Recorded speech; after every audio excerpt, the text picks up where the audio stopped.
کوئی بھی صحابی جو ہے وہ نبی کے مقام تک نہیں پہنچ سکتا، کوئی بھی امتی جو ہے وہ صحابہ کرام کے مقام تک نہیں پہنچ سکتا۔ یہ درجات ہیں جس کو ہم تیسرا پارہ شروع کرتے ہیں تو پہلی آیت جو ہے وہ اسی بارے میں ہے کہ ہاں رسول ہمارے ہیں، سارے برگزیدہ ہیں، لیکن ان میں درجات ہیں۔ اور پھر اللہ پاک نے فرمایا میں نے موسیٰ سے باتیں کی اور موسیٰ سے بہت باتیں کی، وَكَلَّمَ اللَّهُ مُوسَىٰ تَكْلِيمًا، بہت باتیں کی موسیٰ سے۔ تو یہ درجہ ہے، ایک کلیم اللہ کا ایک درجہ ہے۔ پھر عیسیٰ علیہ السلام کے بارے میں بات کی کہ عیسیٰ کو میں نے بغیر باپ کے پیدا کیا، یہ ایک درجہ ہے۔ اور اتنے معجزات دیے عیسیٰ علیہ السلام کو کہ لوگ انہیں اللہ کا بیٹا تصور کرنے لگ گئے۔ تو اتنا بڑا مقام، لیکن وہ تمام مقام جو ہے وہ رسول اللہ صلی اللہ علیہ وسلم کے مقام سے نیچے ہے۔ یہ پہ تمام امت کا اتفاق ہے کہ امت میں سے کوئی ایک بھی ایسا فرقہ نہیں، کوئی ایک بھی نہیں ہے جو کہ یہ مقام اس مقام کی نفی کرتا ہو۔ تو ہم کیا کرتے ہیں اصل میں، یہ ہم اپنی عاجز تو آپ کو غریب بھی ہے تو تحفہ تو دے سکتے ہیں، اب یہ تحفہ ہے جو ہم پیش کرتے ہیں صبح شام، اور ہم اگر پیش کرتے ہیں تو یہ کوئی اللہ تعالیٰ کا فضل ہی ہے ہمارے اوپر کہ ہم درود پڑھیں یا سلام پڑھیں گے، چونکہ فرشتے آلریڈی جو ہیں وہ رسول اللہ صلی اللہ علیہ وسلم پہ درود پاک پڑھتے ہیں۔ اور میں آپ کو بتاؤں، بہت پیاری بات لکھی ہے کہ حضرت آدم علیہ السلام کو اللہ جل شانہ نے سجدہ کروایا فرشتوں سے، لیکن آدم کو سجدہ کرنے میں اللہ جل شانہ رسول اللہ یعنی خود فرشتوں کے ساتھ نہیں ہوا۔ فرشتے آدم علیہ السلام کو سجدہ کر رہے ہیں لیکن اللہ جل شانہ نے سجدہ نہیں کیا۔ لیکن یہاں دیکھیں کہ رسول اللہ صلی اللہ علیہ وسلم پہ درود شریف پڑھا جا رہا ہے، اور اس سے پہلے کہ ہمیں حکم دیا جاتا، اللہ پاک نے اپنا بتایا کہ میں اور میرے فرشتے رسول اللہ صلی اللہ علیہ وسلم پہ درود پڑھتے ہیں، اور اس پہ ہمیشہ کا صیغہ ہے، یعنی ہمیشہ درود پڑھتے ہیں۔ ٹھیک ہے، اور اس کے بعد دوسرا جملہ شروع ہوتا ہے۔ اگر آپ دیکھیں نا آیت کریمہ کو دیکھیں تو وہاں ایک چھوٹی سی تو لگی ہوتی ہے، اس کا مطلب کیا ہے کہ بات یہاں ایک جملہ ختم ہو گیا کہ میں اور میرے فرشتے نبی کریم صلی اللہ علیہ وسلم پر ہمیشہ درود بھیجتے ہیں۔ اب اگلا جملہ شروع ہو رہا ہے، یا ایھا الذین آمنو، اے ایمان والو تم بھی رسول اللہ صلی اللہ علیہ وسلم پہ درود بھیجو اور خوب سلام بھیجو، وسلموا تسلیما، خوب سلام بھیجا کرو۔ تو اس میں آدم کو سجدے کرنے میں تو صرف فرشتے تھے، لیکن یہاں پر اللہ پاک نے آپ کو یہ مقام دیا کہ خود بھی درود میں شامل ہو گئے۔ تو فرشتے تو آلریڈی درود پڑھ رہے ہیں، اور فرشتوں کی تعداد وہ مقرر نہیں ہے کہ وہ کتنی عدد ہے، وہ بے شمار ہیں وہ لوگ۔ آسمان میں جگہ ہی نہیں ہے فرشتوں کی، اتنے زیادہ جو ہے وہ آسمان چر چر کر رہا ہے ان کے وجود سے اور ان کے رش کی وجہ سے، اتنے زیادہ ہیں، وہ بے شمار فرشتے ہیں۔ تو یہ ہماری خوش بختی ہوگی کہ ہم رسول اللہ صلی اللہ علیہ وسلم کی بارگاہ میں سلام پیش کریں، درود پڑھیں، اور ہمارا نام، ہمارے والد کا نام اور ہمارے قبیلے کا نام جو ہے وہاں لیا جائے، بارگاہ اقدس میں لیا جائے، اور وہ جو فرشتے جو خدمت پہ لگے ہوئے ہیں وہ ہمارا سلام پیش کریں، ہمارا درود پیش کریں۔ تو یہ ہمارے لیے سعادت کی بات ہے۔ اچھا، یہاں یہ تو ایک بات انہوں نے، اچھا یہاں پہ جو میں نے عرض کیا نا کہ اللہ اور اس کے فرشتے بھی درود پڑھتے ہیں رسول اللہ صلی اللہ علیہ وسلم پہ، تو آپ کو پتہ ہے کہ علماء کرام نے کیا فرمایا؟ فرماتے ہیں کہ رسول اللہ صلی اللہ علیہ وسلم جو ہیں وہ چونکہ مخلوق ہیں، تو ہم جتنی مخلوقات ہیں، انسان ہیں، وہ اللہ تعالیٰ کی عبادت کرتے ہیں، رسول اللہ اللہ کی عبادت کرتے ہیں، رسول اللہ اللہ جل شانہ کی حمد بیان کرتے ہیں، تسبیح بیان کرتے ہیں، اور ان کی وجہ سے ہم بھی کرتے ہیں ان کی سنتوں پہ عمل کر کے۔ لیکن ہم سب کو فنا ہے، فرشتوں کو بھی فنا ہے، لیکن اللہ جل شانہ کو فنا نہیں ہے، کوئی فنا نہیں ہے، صرف وہ باقی ہے، صرف اللہ جل شانہ کی ذات باقی ہے۔ اس لیے فرماتے ہیں کہ جو اللہ کا ذکر ہے، اللہ کی عبادت ہے، وہ کرنے والے ختم ہو جائیں گے، لیکن رسول اللہ صلی اللہ علیہ وسلم پہ درود پڑھنے والا جو ہے وہ باقی رہے گا۔ یہ ایسا عمل ہے، یہ اتنا بڑا عجیب جو ہے نا، اتنے بڑے مقام کا جو ہے وہ یہ عمل ہے کہ ہمیں اللہ تعالیٰ نے یہ تحفہ دیا، ہمیں تحفہ دیا ہے کہ درود پڑھو، بس یہ گفٹ ہے تمہارا اپنے محسن کی طرف۔ اچھا، دوسری جگہ فرمایا کہ رسول اللہ صلی اللہ علیہ وسلم ثنا خود فرمائی ہے، اللہ پاک نے رسول اللہ کی ثنا خود فرمائی، اور وہ بھی فرشتوں کے ساتھ، ملائے اعلیٰ میں جو پاک مخلوق ہے انہوں نے جو ہے وہ رسول اللہ صلی اللہ علیہ وسلم کی ثنا فرمائی ہے۔ اور تیسرا فرماتے ہیں کہ رسول اللہ صلی اللہ علیہ وسلم اللہ تعالی، جب میں نے کہا نا کہ صلوات کا مطلب ہے رحمت، تو رحمت بھیجتا ہے اپنے حبیب پہ، اس لیے رسول اللہ زمین پر اللہ تعالیٰ کی رحمت کا محبت ہے، جہاں اللہ کی رحمت اترتی ہے وہ رسول اللہ کی ذات گرامی ہے، جہاں اللہ تعالیٰ کی سلامتی اترتی ہے وہ رسول اللہ صلی اللہ علیہ وسلم کی ذات گرامی ہے۔ یعنی یہ تو حق ہے، اس میں تو کسی کو کوئی شک نہیں ہو سکتا، یعنی ہمارے یہ ایمان ہے کہ یہ اللہ پاک نے جو فرمایا کہ میں درود بھیجتا ہوں، یعنی رحمتیں بھیجتا ہوں، تو مدینہ پاک جو ہے وہ اگر زمین پہ دیکھا جائے تو یہ اللہ تعالیٰ کے رحمتوں کے نزول کی جگہ ہے، یہ یاد رکھیں ذہن میں۔ تو یہ اللہ پاک نے یہ ایک جو ہے وہ اعزاز بخشا ہے ہمارے پیارے رسول کو صلی اللہ علیہ وسلم کو، اور پھر ہمیں بھی تحفہ دیا کہ درود پاک پڑھ لیا کرو، تمہارے دل کو سکون آئے گا۔ جو لوگ سلام اور درود پڑھتے ہیں نا، وہ لوگ اسی سے قرار پاتے ہیں، یہ ہمارے لیے گفٹ ہے۔ اچھا، یہاں کچھ فقہی مسائل بھی ہیں، میں درود شریف کے حوالے سے بتانا چاہوں گا، چونکہ ہم صرف فضیلتوں پہ بات نہیں کریں گے بلکہ کچھ مسائل بھی ہیں جو بڑے ضروری ہیں سمجھنا درود شریف کے حوالے سے۔ پھر فضیلت میں بتاتا ہوں آپ کو، لیکن یہاں جو اہم بات ہے وہ یہ ہے کہ ابھی چونکہ رمضان چل رہا ہے تو درود کی ابھی اس پہ بات زیادہ طویل نہیں کریں گے۔ بات یہ کرنا چاہتا ہوں کہ درود شریف جو ہے وہ درود کون سا پڑھا جائے، یہ ایک بڑا کامن سوال ہے جو کرتے ہوتے ہیں کہ درود پاک کون سا پڑھا جائے۔ تو درود شریف کے حوالے سے بہت اہم بات سمجھیے گا۔ بات اللہ جل شانہ نے یہ جو سورہ الاحزاب کی 56 نمبر آیت ہے نا، ان اللہ و ملائکتہ یصلون علی النبی، اس میں اللہ جل شانہ نے درود شریف ہم پہ واجب کر دیا۔ مومن پر واجب ہے کہ وہ رسول اللہ صلی اللہ علیہ وسلم پہ درود بھیجے اور خوب سلام بھیجے، یہ واجب کر دیا ہے۔ اب جب صحابہ کرام نے یہ آیت سنی تو صحابہ کرام نے عرض کیا، یا رسول اللہ، ہمیں تو یہ پتہ ہے کہ سلام آپ نے سکھایا ہوا ہے، السلام علیکہ ایھا النبی ورحمۃ اللہ وبرکاتہ، لیکن یہ درود کیا ہے، صلاۃ کیا ہے؟ تو رسول اللہ نے اس کے جواب میں، جو کہ یہ حدیث پاک اتنی مشہور ہے کہ لوگ جو درود رسول اللہ نے سکھایا اس کے علاوہ کوئی درود پڑھنا ہی نہیں چاہتے، تو میں اسی سے آپ کو ایک مسئلہ بتانا چاہتا ہوں کہ اللہ جل شانہ نے رسول اللہ پہ درود پڑھنا ہم پہ واجب کر دیا اور سلام بھیجنا ہم پہ واجب کر دیا۔ رسول اللہ نے اس میں ایک اضافہ کر دیا۔ صحابہ نے جب پوچھا نا کہ کون سا درود پڑھے یہاں پہ، درود کیسے پڑھے یہاں پہ، تو آپ نے فرمایا کہ تم یہ پڑھا کرو، اللہم صلی علی محمد وعلی آل محمد۔ یہ جو آل کو شامل کیا نا کہ میرے آل پہ، میری فیملی پر، آل میں پتہ ہے ازواج مطہرات بھی شامل ہیں، آپ کے آل اولاد بھی شامل ہیں، اور حضرت علی شیر خدا بھی شامل ہیں اس میں، اور بھی اہل بیت کی تو ہم بہت تفصیل سے بات کرتے ہوتے ہیں۔ تو اہل بیت سب کو معروف ہے کہ اہل بیت کون ہے، تو آل پہ بھی درود پڑھنا یہ رسول اللہ نے ہم پہ لازم کر دیا۔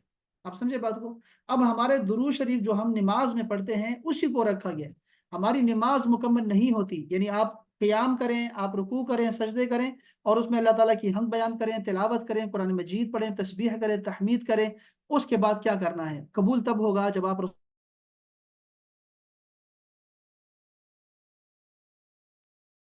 اچھا، تو اللہ پاک نے ہمارے اوپر جو ہے درود پاک کو واجب کر دیا، اور رسول اللہ نے اپنے اوپر بھی اور اپنے آل پر بھی درود پڑھنا جو ہے ہم پہ لازم کر دیا۔ اب نماز قبول نہیں ہوتی آپ جب تک درود شریف نہیں پڑھتے رسول اللہ صلی اللہ علیہ وسلم پہ، تو اب سوال جو پیدا ہوتا ہے کہ درود پاک کون سا پڑھا جائے؟ تو رسول پاک نے یہ جو درود جو ہمیں جو مشہور ہے درود ابراہیمی، اس کے مختلف الفاظ جو ہے وہ تمام سیاہ ستہ میں موجود ہیں اس وقت، یعنی آپ کو سیاہ ستہ میں جب آپ یہ حدیث دیکھیں گے تو آپ کو اندازہ ہوگا کہ یہ جو درود شریف ہم پڑھتے ہیں یہ بہت سارے ایسے جو ہیں وہ درود ہیں جو کہ رسول اللہ نے بتائے ہیں ہمیں، اور مختلف طریقوں سے ہم درود شریف پڑھ سکتے ہیں۔ اسی لیے علماء کرام آپ دیکھیں گے کہ ان کی جب کتاب شروع ہوتی ہے نا، کوئی بھی کتاب اٹھا کے دیکھ لیں، آپ کوئی بھی کتاب اٹھا کے دیکھ لیں، تو آپ اس میں دیکھیں گے کہ وہ کسی اور لفظ سے رسول اللہ پہ درود بھیج رہا ہے، چاہے وہ کوئی بھی کتاب ہو، کسی کی بھی کتاب ہو، کسی بھی عالم کی کتاب ہو، آپ اٹھا کے دیکھ لیں ذرا، وہاں آپ کو دکھائی دے گا کہ وہ درود شریف جو بھیج رہا ہے وہ درود ابراہیمی نہیں ہے۔ نماز میں تو درود ابراہیمی ہی پڑھتے ہیں سارے کے سارے، لیکن اس کے علاوہ جب آپ نے وظیفہ بنانا ہو، ذکر کرنا ہو، یا کتاب میں اگر لکھتے ہیں یا کوئی خط میں لکھتے ہیں درود، تو آپ دیکھیں گے کہ ہر عالم نے اپنا ایک درود لکھا ہے۔ اس لیے سارے درود جو ہیں وہ ابھی موجود بھی ہیں، بہت سارے درود جو ہیں مشہور ہیں اور وہ ہم پڑھتے رہتے ہیں۔ امام شافعی کا جو درود لکھا ہوا ہے انہوں نے مصر میں لکھا، لیکن یہاں اب کے پاکستان میں بھی اسی کو پڑھا جاتا ہے، اور بہت سارے علماء کرام نے درود شریف لکھے ہوئے ہیں۔ تو ہم نے اس میں کیا کرنا ہے، درود کون سا پڑھنا چاہیے؟ دیکھیں، درود وہ پڑھیں جس میں درود صلاۃ کا لفظ بھی ہو اور اس میں سلام کا لفظ بھی ہو، وہ درود پڑھیں، کوئی بھی درود ہو، کسی طریقے کے بھی ہو۔ آپ نے جب آپ صرف درود ابراہیمی پڑھتے ہیں نا تو آپ سلام کو بھول جاتے ہیں، حالانکہ آیت کریمہ کو دیکھیں تو وہاں سلام پہ زور دیا گیا ہے، درود پہ زور نہیں دیا گیا۔ آپ دیکھیں نا، صلو علیہ، درود پڑھو ان پہ، اور آگے کیا فرمایا؟ وسلموا تسلیما، اور خوب سلام پڑھا کرو، خوب سلام۔ اب سلام ہماری جو ہے نا یہاں پہ ہمارے پاکستانیوں میں سلام کی بہت کمی ہے، الا ماشاء اللہ۔